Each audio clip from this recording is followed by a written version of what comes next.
Então, olá, turma. Vamos dar continuidade à nossa aula. Espero que vocês tenham visto essa primeira parte do slide, quando foi comentado a formação do espaço geográfico mundial, que fatores, que contexto histórico se deu a formação do espaço geográfico que conhecemos hoje. Vimos também um pouquinho sobre o conceito de geografia política e geopolítica. Entendemos um pouquinho a diferença, segundo Marx e Engels, entre capitalismo e socialismo, sua influência no mundo atual, as principais desigualdades causadas principalmente pelo capitalismo. Vimos um pouquinho sobre a Guerra Fria. Vocês podem até se perguntar, mas Guerra Fria não seria um conteúdo de história? Sim, é um conteúdo de história, mas a geografia atual, que é a geopolítica, ela estuda também as relações que existem entre os países, né? E uma das principais relações que interferiu na formação que a gente tem do espaço geográfico atual foi a Guerra Fria, foi quando ela dividiu o mundo ficou bipolar, né? Dividido somente em duas partes. Uma parte era sobre o domínio dos Estados Unidos, o capitalismo, e a outra parte sobre o domínio da União Soviética, o comunismo ou o socialismo. E hoje a gente vai ver um pouquinho sobre esse conceito de globalização. Então, a globalização ela é um processo, um fenômeno do modelo econômico capitalista que a gente tem. Ele consiste na mundialização do espaço geográfico, por meio de quê? De uma interligação econômica, política, social e cultural em âmbito planetário. Ou seja, existe uma interação, uma interligação entre os vários países do mundo. Quem nunca comprou um produto por um aplicativo da China, do Japão, dos Estados Unidos, seja de onde for, até mesmo de um dos estados aqui do nosso território brasileiro, e foi acompanhando a chegada desse produto até a sua casa através de um aplicativo. Então, isso só acontece graças à globalização, né? Os meios de comunicação, principalmente, eles são um dos fatores, né, digamos assim, uma das coisas que aconteceu após a globalização. E esse fenômeno começou com as grandes navegações, a partir do momento que o homem descobriu que ele poderia chegar ou ir de uma nação a outra através do mar, né? Através das navegações. E nesse ir e vir, existia a troca de mercadoria, de culturas e de vários outros produtos. Ganhou grande destaque com a Revolução Industrial, né, principalmente nos países da Europa, após a Revolução Industrial, onde os países, principalmente a Inglaterra, se tornou cada vez mais fortalecida, porque tinha grandes indústrias. Sofreu grande avanço tecnológico com a Guerra Fria. Por quê? Porque na Guerra Fria houve uma corrida em quem desenvolveria as melhores tecnologias, né, entre União Soviética e Estados Unidos. Então, a globalização também avançou muito durante esse período.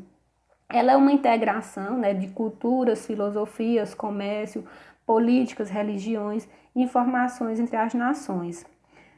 Só que aqui nós vimos basicamente os pontos positivos da globalização, mas também tem seus pontos negativos, né, que ela causa crises econômicas e desemprego. Por quê? Porque com a globalização, uma grande empresa, digamos lá da China, do Japão, dos Estados Unidos, consegue trazer produtos ou vender seus produtos aqui no Brasil concorrendo com uma pequena empresa, né? Concorrendo de forma desigual, muitas vezes com um preço bem mais baixo. Então, você vai deixar de comprar qual produto, né?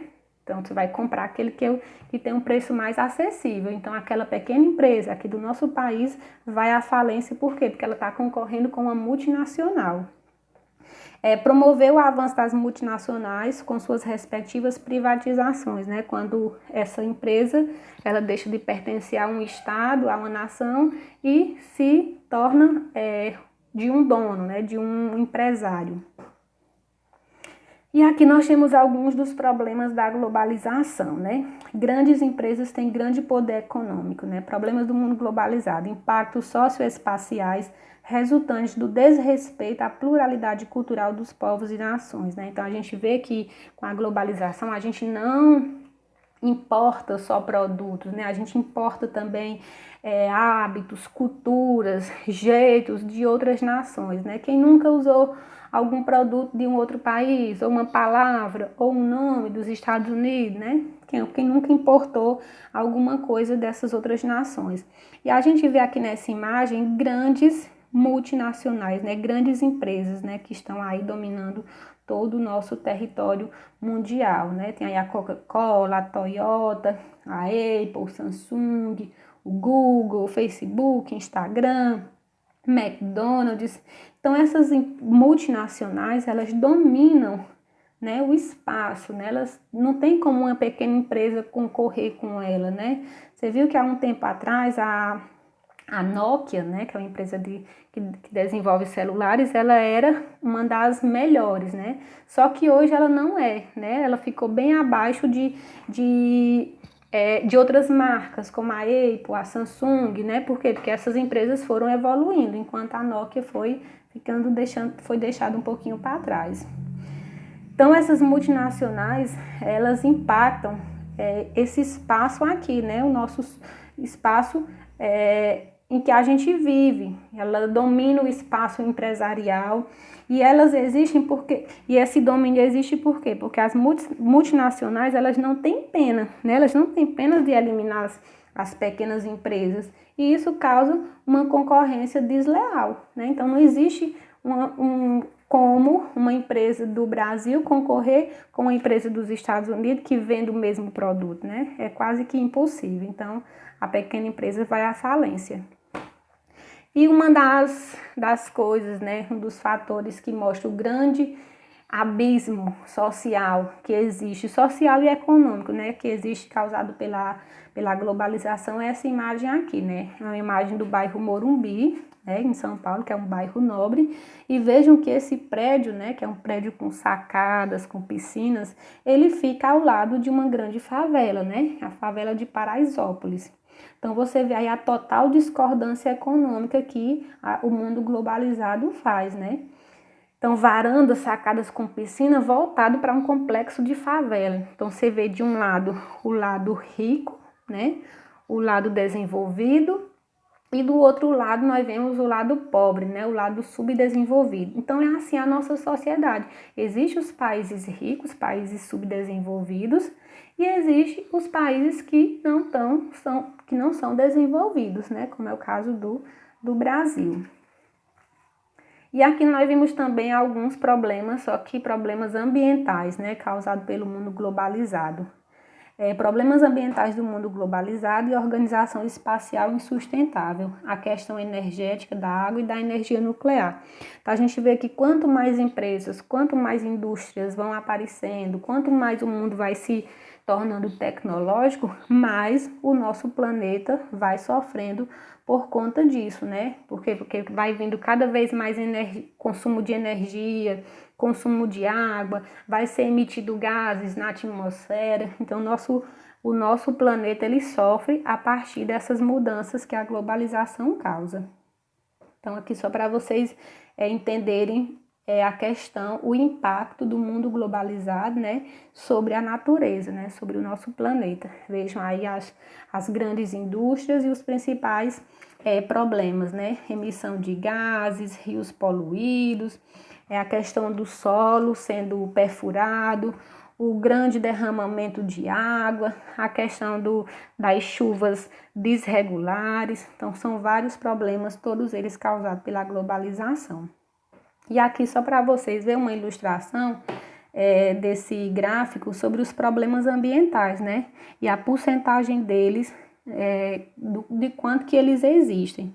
Então, vejam aí que falta de infraestrutura urbana corresponde a 26%, né? Então, aquelas cidades que foram se desenvolvendo graças à globalização, mas que não tinham estrutura para receber a grande quantidade de pessoas. Então, é muita gente vivendo em ambientes totalmente fora da realidade, digamos assim, ambientes que não torna a vida da pessoa saudável, né? Um ambiente sem energia, sem água encanada, sem esgoto. Então, falta de infraestrutura urbana corresponde a 26%. Poluição, 28%. Já viram ali na imagem anterior. Empresas sem licença ambiental, 11%. São aquelas empresas que derrubam árvores, destroem toda uma área, montam uma indústria, uma fábrica, e quando você vai atrás, eles não têm a licença ambiental, né? Eles funcionam de forma irregular. Por quê? Porque através de um político aqui ou ali, deu um jeitinho e aquela empresa se instalou lá. Uso indevido do espaço público, né? As pessoas não obedecem à questão do espaço público, usa de forma irregular, e muitas vezes esse espaço sofre, as pessoas que vivem também sofrem com essa forma indevida de usá-lo. Desmatamento de áreas protegidas, então vocês veem aí direto reportagem falando sobre a questão da floresta amazônica e tantas outras florestas protegidas que são derrubadas de maneira irregular, né, os madeireiros irregulares. E falta de infraestrutura administrativa, né? A gente corresponde a 14% também. Então, a gente infelizmente não tem alguém que possa estar protegendo esse meio ambiente, né? A gente não tem quem consiga administrar de forma segura o nosso ambiente, né? O nosso espaço geográfico. Tá bom? Então, a gente encerra aqui a nossa aula de hoje. Qualquer dúvida, vocês me procurem. E daqui a pouco eu vou estar postando a atividade também. Até já!